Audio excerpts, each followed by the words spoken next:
How's it going, everybody? Welcome back to the channel. And today I'm going to be talking about The Fall Guy, a movie that I'm a bit late to on this review, but it's not out of the theaters yet, so I feel like the review still works.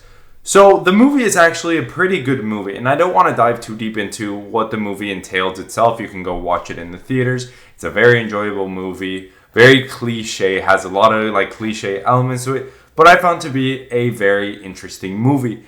What I found to be the most interesting part of the movie, and something that everyone is really touched on, is the fact that they really put the spotlight on the background work of what a movie is, especially the stunt coordinators, and especially the stunt men and women that work in the industry, and they give their bodies up to make these movies come to life, and especially they do it without their face being shown. And so you don't really see them that much in these movies. They kind of just go off in the background, and you forget to appreciate them. And in this movie, that's exactly what you do. You appreciate these people. You appreciate what they do, especially because they try to add this romance to it, the humor behind it, and the movie just works. It's a very interesting movie. I found it to be very fun, but that doesn't take away from the message that they were trying to show, that there are often a lot of people from the behind the scenes of a movie that get overlooked.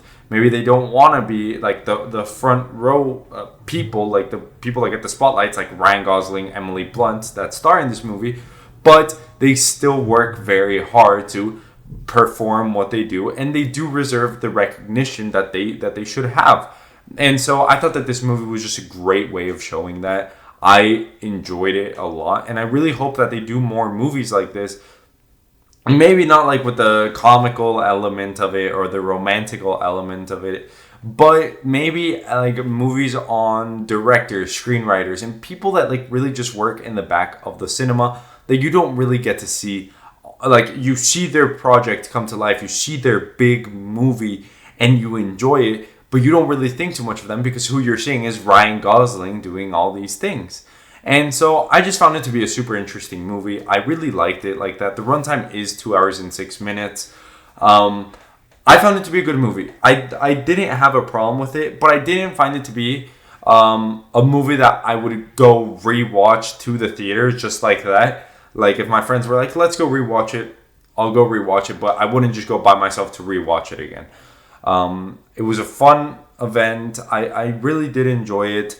So my rating is going to seem a bit low, but it's really not. It's just I was way too nice to other movies, and now I'm trying to be a bit more strict. But I'd give this movie, I'd say, a 6.4.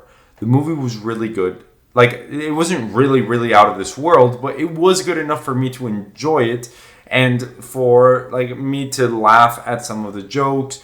But it's just the way that it is. It's not my type of movie exactly, although I did find it to be very interesting. The IMDb score was a 7.3, so it's not too far away from my rating, but it is pretty close there. Just I could see the 7.3, but I can't give it a 7.3 because it's not one that I was ooh, that is so above average to the point where I love the movie, but it is above average to the point where it is enjoyable. If it came up again, I would definitely rewatch it. Definitely recommend that you guys go watch it. And with that being said, I hope you guys have a great rest of your day. I hope to see you all in the next video. Peace out.